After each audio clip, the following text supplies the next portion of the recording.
Merci frère Marc pour cette chronique sur l'histoire du hockey. On ne s'en lasse pas, c'est une des dernières certainement, puisqu'après on va passer sur la région parisienne avec des émissions thématiques, vous allez pouvoir suivre tout ça. Donc on est de retour à Tours avec Rodolphe Garny qui est l'entraîneur nouvellement arrivé de cette équipe. Salut Rodolphe, ça va bien? Ça va, oh, ça va, pas mal. Ce décor te plaît, un peu tourangeau là pour le coup? C'est bien, les beaux vestiaires. Tu prends tes marques? C'est sympa. Ouais. Impeccable. Et puis Cyril Colombel, chef matériel de l'équipe de France U20 notamment. Et puis voilà, c'est pas un lieu qui t'est totalement inconnu, on va dire. Non. Non, on est un très très beau vestiaire d'ailleurs. On aimerait bien l'avoir un peu partout comme ça. C'est clair. Alors justement, parle-nous de cette expérience de chef matériel. Comment tu y es venu? Comment tu t'es formé? Alors moi j'y suis venu quand mon fils a commencé le hockey ici à Tours. On m'a dit tiens, on cherche quelqu'un pour gérer le matériel mineur à l'époque.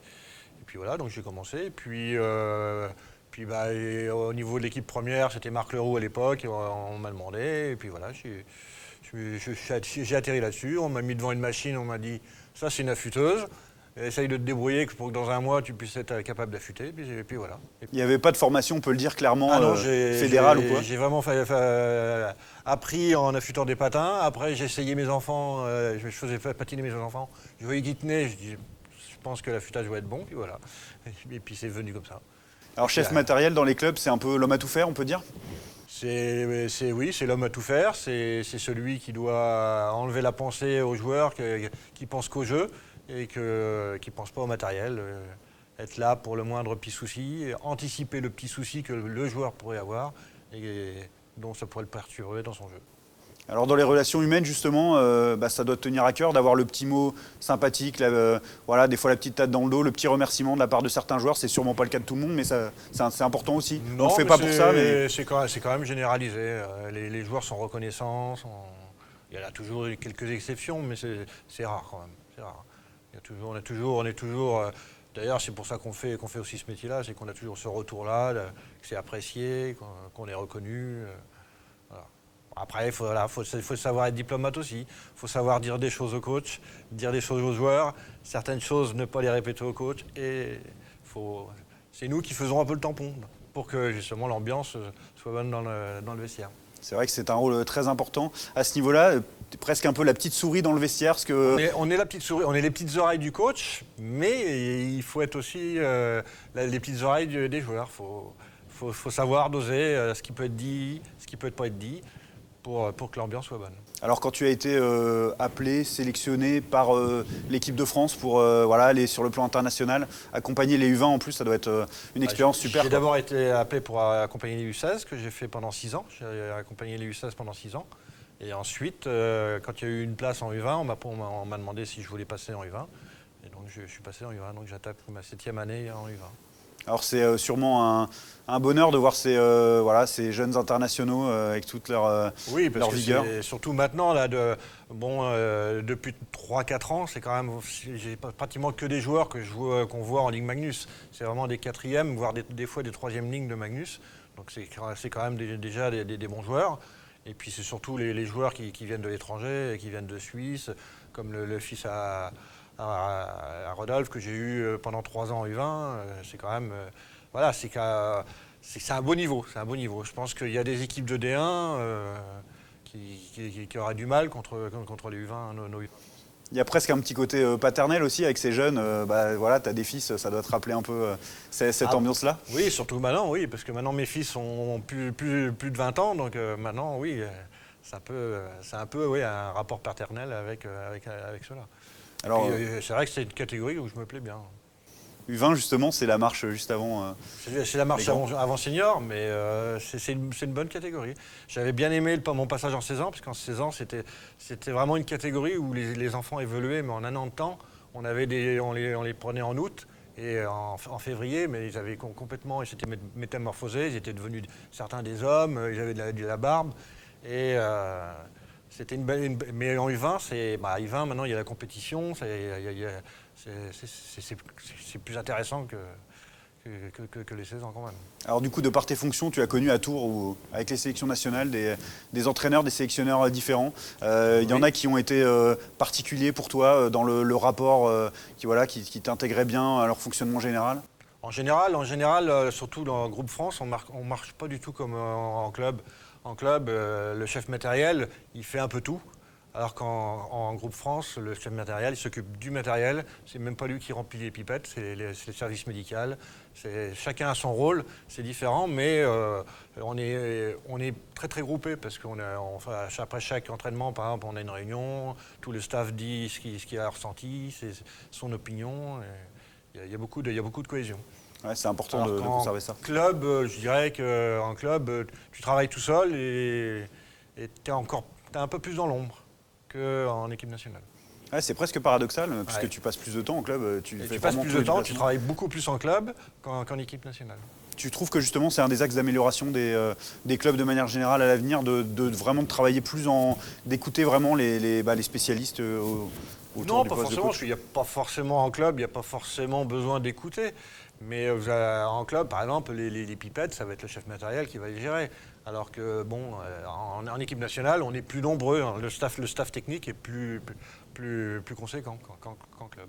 Après, c'est par rapport aux moyens.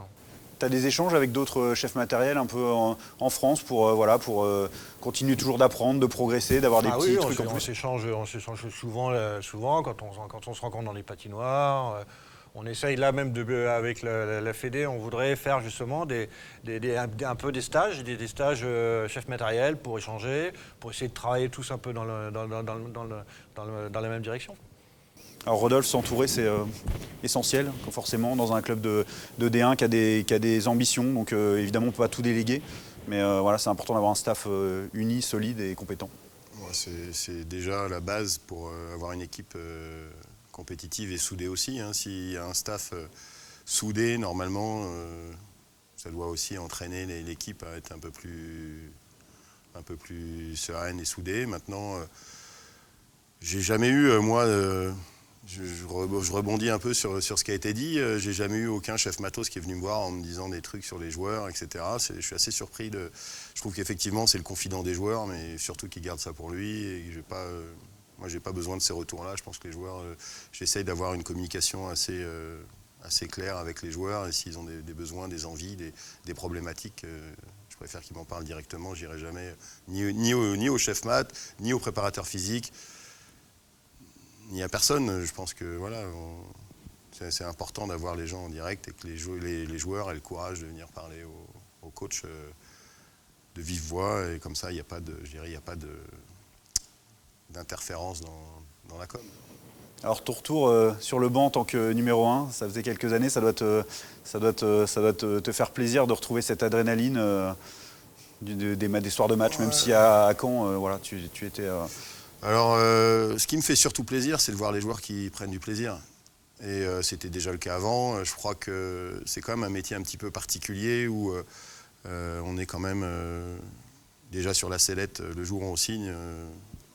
On sait quand on signe, on ne sait pas quand est-ce qu'on va se faire virer. Donc ça, c'est un peu la problématique des entraîneurs. Et je pense que le plus important, c'est le message, les informations que renvoient les joueurs, justement, le plaisir qu'ils prennent, les voir sur la glace performer avec du plaisir. Je crois que c'est ça la base de ce métier-là.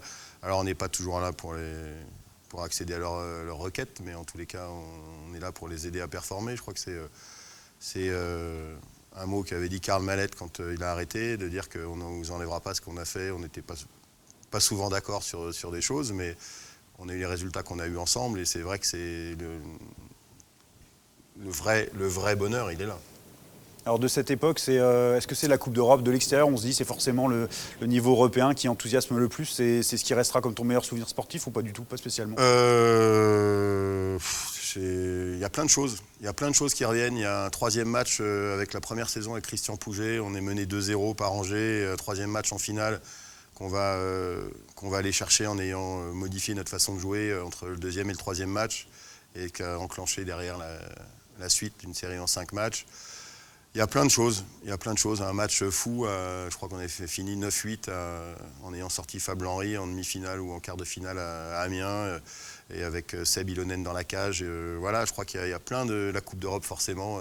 Surtout la Coupe d'Europe gagnée, parce qu'on en a raté 2 autres. Donc, après, il y a des belles rencontres aussi avec Marc-André Tinel, avec Karl Mallette, Julien Desrosiers, pour ne citer qu'eux, et puis plein d'autres personnes, plein d'autres joueurs, plein de jeunes qu'on a développés, Toto, Anthony Rec, Romain Gutiérrez, des joueurs qui parce qu'à l'époque, il y avait beaucoup de jeunes sur le banc et que c'était aussi un beau challenge pour moi en tant que coach d'avoir des jeunes qui voulaient performer, qui étaient ambitieux et qu'on intégrait dans un collectif.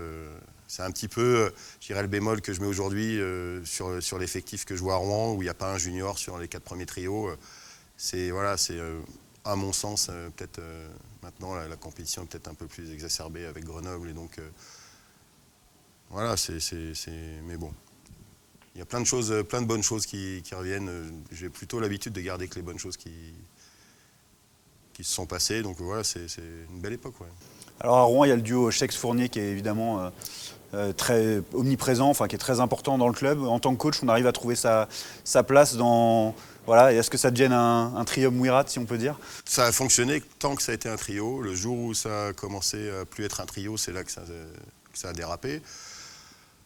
Après, très important, je pense qu'ils sont très importants dans le hockey français tout court. Parce que Rouen, c'est quand même je dirais une grosse vitrine du hockey français. On le voit encore en CHL, on le voit, ça a été en Continental Cup. Je veux dire, on a toujours respecté toutes les compétitions. Quand j'étais à Rouen, on a respecté toutes les compétitions auxquelles on a participé. La Coupe de France, la Coupe de la Ligue. Et Dieu sait qu'il y a beaucoup d'équipes qui ne jouaient pas forcément le jeu. La Coupe continentale. Et quand on y allait, on a voulu vraiment aller au bout des choses parce que c'était un beau projet sportif. Le club a toujours mis les moyens en face des ambitions. Et donc ça, c'est quand même très respectueux. Et honnêtement, il n'y a pas beaucoup de clubs en France qui ont ce respect des compétitions durant toutes les saisons. Encore là, la CHL, ils font une équipe pour montrer que le hockey français joue à un très bon niveau et redorer un peu l'image justement des divers championnats en France. Alors tu as joué à Tours, tout le monde ne le sait pas forcément. Tu en avais gardé un souvenir quand même plutôt bon. Est-ce que ça a joué un petit peu dans ton choix de revenir ici ou c'est vraiment le projet quand même avant tout qui t'a guidé, qui a guidé tes pas ici? J'ai joué à Tours, effectivement. Après, honnêtement, j'y ai gardé des amis, Christophe Blanchet, Normand, que j'ai rencontré un peu après. Ça n'a pas du tout joué dans mon choix. Après, je leur ai demandé leur avis sur la fiabilité du projet, sur la faisabilité aussi. Je leur ai posé beaucoup de questions sur l'entourage du club, etc. Parce que moi, j'ai d'autres activités. J'ai plus rien à attendre du hockey, hormis justement ce plaisir des joueurs et de remporter des challenges et réussir des paris. Donc je voulais vraiment savoir où je mettais les pieds.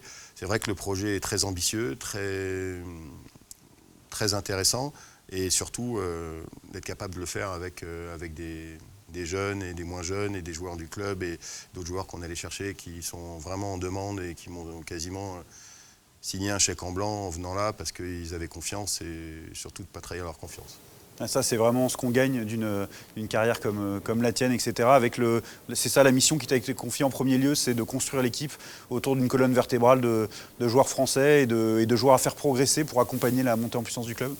Moi, honnêtement, on m'a pas donné de mission particulière, hormis le fait qu'il y a le projet 2020 et d'essayer de retourner en Magnus d'ici à 2020. Alors, moi, c'était vraiment mon projet à moi de le faire de cette manière-là. De cette manière-là. Après, chacun fait avec ses moyens, mais c'est vrai que de voir une équipe avec 11 étrangers ou un 12e dans les gradins, j'ai du mal à entendre ça, connaissant les difficultés économiques du hockey français. Il y a peut-être beaucoup d'enjeux dans toutes les divisions et c'est peut-être pour ça qu'il n'y a pas assez de jeunes de club, et puis peut-être que la formation est très compliquée en France pour diverses raisons.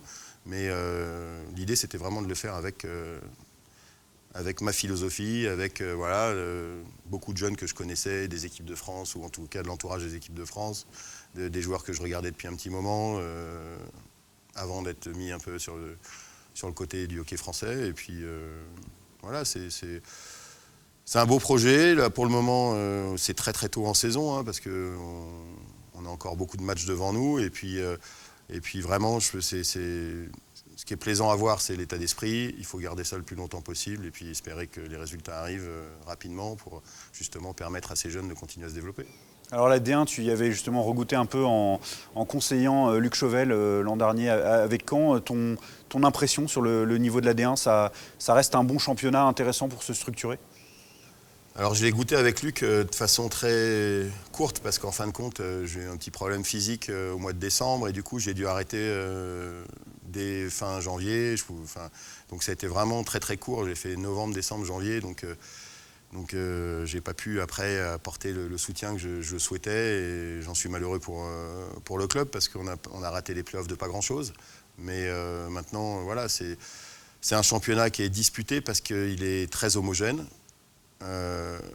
Maintenant, c'est vrai qu'il y a quand même une grosse différence avec la Magnus. On l'a vu quand on a joué Bordeaux en termes de sens du jeu, notion D'impact de manière générale. Ouais, et puis tactiquement, il y a quand même une grosse marge de progression si on veut vraiment commencer à rivaliser. On entendait tout à l'heure, c'est Christophe qui disait qu'ils avaient gagné une coupe en jouant au niveau inférieur. Aujourd'hui, le principal problème, il est surtout tactique. Parce qu'il y a des joueurs de hockey qui savent bien patiner. Moi, je le vois avec l'effectif qu'on a. Il y a plein de joueurs qui pourraient jouer en Magnus, mais qui n'ont pas encore la gestion de match. La gestion des matchs, des moments clés. Et ça, c'est une grosse carence pour les joueurs qui jouent en France, parce qu'il n'y a pas assez de matchs à forte intensité. Autant émotionnel que physique dans le mineur. Il n'y a pas assez de matchs et pas assez de matchs de bonne qualité surtout. Et c'est un des problèmes qu'on a avec la formation ici. Alors il y a une particularité dans l'effectif, et on t'en parle tout le temps, donc ça ne va pas te surprendre que je t'en parle, ouais. C'est que tu coaches ton fils, qui est donc le gardien numéro 1, enfin le gardien titulaire de cette équipe pour l'instant. En tout cas, toi, quand je t'ai posé la question, je ne veux pas dire que tu étais surpris de la question, mais quasiment, tu ne vois pas du tout où il y aurait la moindre problématique autour de ça? J'ai toujours fonctionné de la même façon. Aujourd'hui, comme hier, comme il y a 5 ans, j'ai quand même l'impression d'avoir 22 gamins. Donc j'ai 50 ans, alors oui, je suis un peu plus vieux qu'eux, mais vraiment, je les considère tous un peu comme mes gamins, dans le sens où je suis à l'écoute de leurs problématiques. J'essaye d'être le plus juste possible, même si c'est très difficile. Alors il y a 2 façons de gérer. Alors là, j'ai pas demandé à Dave quand on a fait ce choix-là, mais Dave Anderson, parce qu'il a coaché Brian longtemps en équipe de France. Et donc du coup, je ne vais pas demander de conseils, mais je pense qu'il y a 2 façons de gérer cette situation-là. C'est soit on est trop dur, soit on est trop gentil. Moi, comme j'aurais plutôt tendance à être trop dur, j'ai préféré me décharger de ça et de filer le bébé à Christophe, qui gère les gardiens dans le club, et Christophe Blanchet. Et donc comme ça, j'ai pas de problème avec cette situation-là. J'ai pas eu de retour concernant les joueurs de l'équipe pour une quelconque, je dirais, exagération de mon côté. Tout est bien calé. On espère que ça va durer jusqu'au 15 à 14 avril. Et puis derrière, on verra bien comment ça se passe. Il avait des propositions pour aller ailleurs. Il a estimé que le projet sportif était le meilleur pour lui. Il en avait même discuté avec un coach de gardien. Et donc, il a fait ce choix-là. Derrière ça, on a eu une réunion familiale menée tambour battant par ma femme. Et du coup, toutes les choses ont été mises au clair. Et puis, à partir de là, on espère que ça va durer comme ça. Alors Raphaël a fait une partie de sa formation en Suisse, dans un contexte qui n'est jamais simple pour les Français. En tant que gardien, je me dis encore plus, vu la concurrence, ça lui sert, et c'est le genre de parcours auquel tu encourages à faire à des jeunes Français qui veulent progresser. Alors j'ai un sentiment d'ambivalence. Alors lui, effectivement, effectivement, c'était très compliqué parce que notamment à Fribourg, ils sont moitié allemands, moitié français. Alors les Suisses romands, les Suisses allemands, c'est pas simple. Et puis en plus, si on n'est ni suisse, si on n'est ni roman, ni suisse-allemand, qu'on est français, honnêtement, il a eu une formation très très rugueuse. C'était très très dur. Je pense qu'il en a perdu un peu de confiance par moment, mais je pense qu'il a beaucoup appris. Après, c'est pas forcément avec le recul, et pour en avoir parlé avec Gérald Guénelon au moment où il est parti, c'est pas forcément une bonne chose de partir.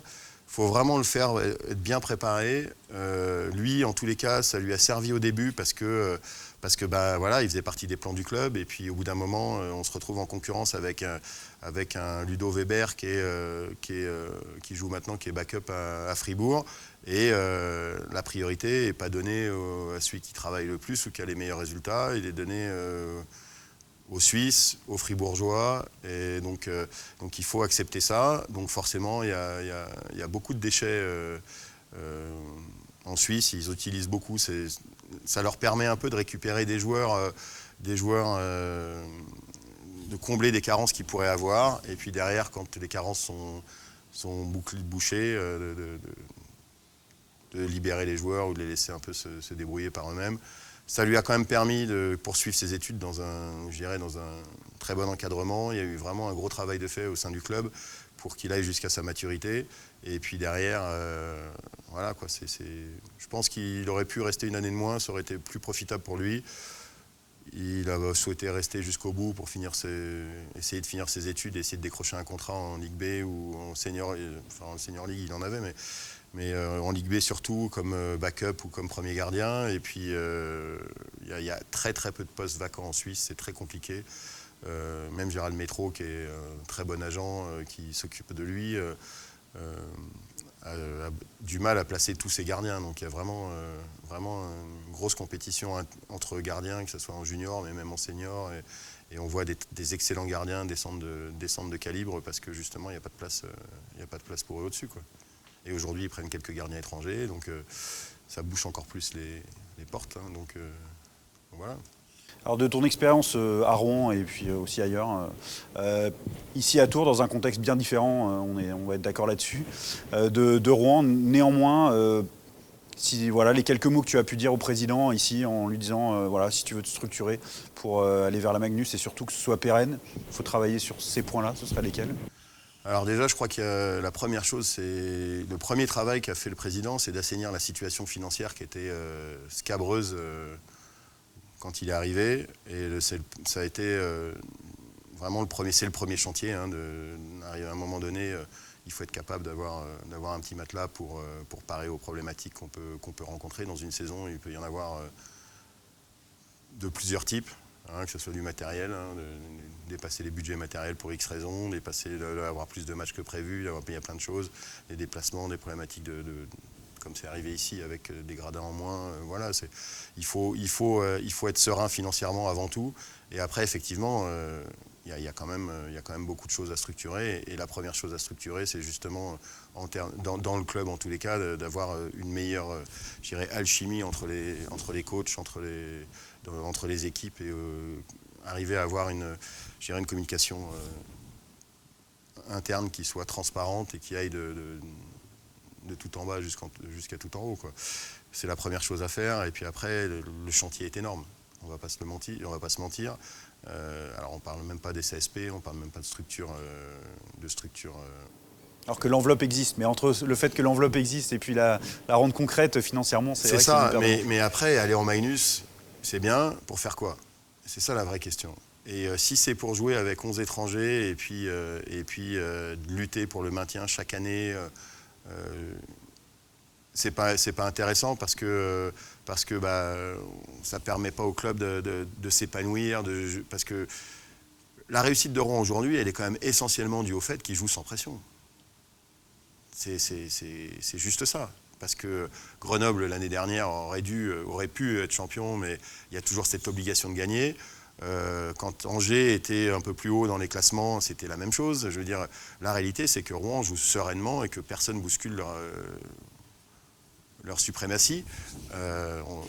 Jouer le maintien, moi je l'ai vécu avec Caen, c'est une pression au quotidien, une pression sur les joueurs, une pression sur ça use tout le monde en fait. C'est usant. Et il faut arriver à se détacher de ça avec des structures solides, avec des gens... Le premier conseil que je lui ai donné, c'est de mettre des gens compétents aux bonnes places. Voilà. Et c'est exactement ce qu'a su faire Thierry Schex. Il a su mettre aux bons endroits stratégiques les bonnes personnes, un bon comptable, une bonne secrétaire, un bon manager, et puis après un staff sportif qui travaille sereinement, et ça permet vraiment passer les bourrasques. Voilà, c'est une bonne conclusion très intéressante sur la structuration nécessaire et puis voilà sur la D1, la Magnus. Donc je voulais beaucoup te remercier merci à toi, d'avoir Sylvain. été avec moi Ouais, et puis te souhaiter tout le meilleur. Et puis bon courage, bonne chance dans ton projet qui est quand même très ambitieux et super intéressant. Le hockey français a besoin de plus de lumière et plus de belles lumières, pas de lumière qu'on a pu connaître par le passé. Donc bon courage et félicitations à toi. Merci, puis un peu comme ce que tu viens de dire, il faut se structurer avec des gens compétents au bon poste. Donc je pense à mes deux collègues, Fred et Pierrot, que je remercie beaucoup pour toute leur aide et leurs compétences. Merci Cyril aussi d'avoir été avec nous. De rien, très intéressant. Merci de m'avoir invité et puis bravo à ton projet parce que c'est vrai qu'on a besoin de faire parler du hockey, le faire découvrir, le faire aimer. C'est la passion commune. On va peut-être grandir encore un peu plus. Merci beaucoup à tous les deux, merci à tous de nous suivre. Pour nous soutenir, vous partagez autour de vous les pouces bleus, voilà, vous n'hésitez pas. Et puis tous ensemble, si on s'y met, on va réussir à en faire parler du hockey sur glace et du hockey en France. Merci à tous et à bientôt. Salut le hockey franco, c'est Fred. N'oubliez pas de nous suivre sur les réseaux sociaux et de vous abonner à la chaîne. Et activez la cloche si vous voulez ne rien louper. À la prochaine!